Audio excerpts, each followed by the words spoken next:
Salam alaikum mes cerises, j'espère que vous allez bien.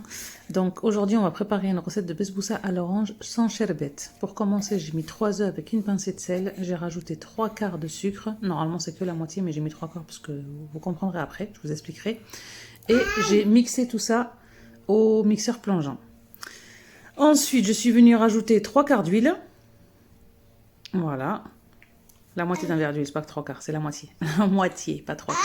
Donc la moitié d'un verre d'huile et 3 quarts de lait tiède. Voilà. Moi je l'ai mis à température ambiante personnellement. Et je suis venue remixer tout ça pendant 1 minute. J'ai rajouté de l'arôme vanille, un verre de semoule fine, il y a un bruit derrière moi, et un verre de semoule moyenne. Ensuite, j'ai rajouté 2 cuillères à soupe de farine, pas très remplie, normale.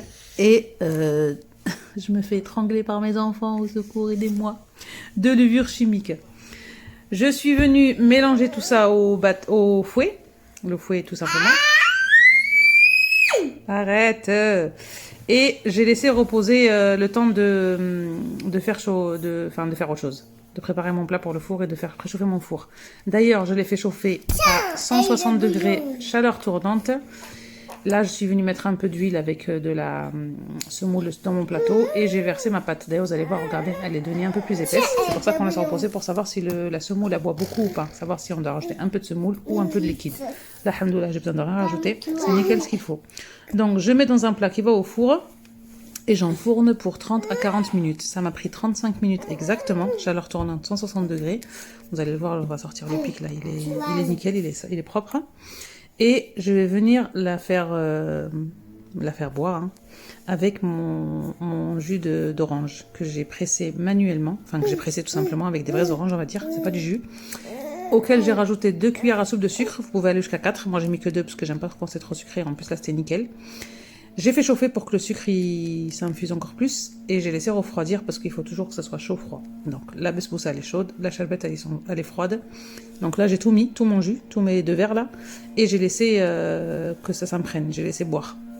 Une fois que tout a été bu, j'ai décoré avec un peu de noix de coco. D'ailleurs si vous voulez mettre de la noix de coco à l'intérieur, ce que je fais d'habitude, mais là j'avais pas envie parce que j'ai envie d'en garder pour les gâteaux de l'Aïd, voilà. La petite histoire, vous pouvez remplacer la moitié d'un verre de semoule par la moitié d'un verre de noix de coco.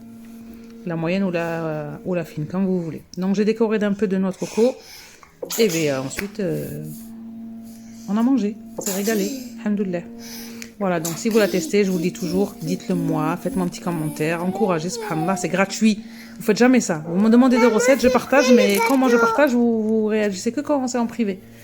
Donc je veux, voilà, si vous la testez, vous me le dites, si vous la testez pas, bah, tant pis pour vous, hein. Vous avez raté quelque chose. Et voilà, sur ce, zahaftalkum, et zaharamdankum par la même occasion. Salam alaikum.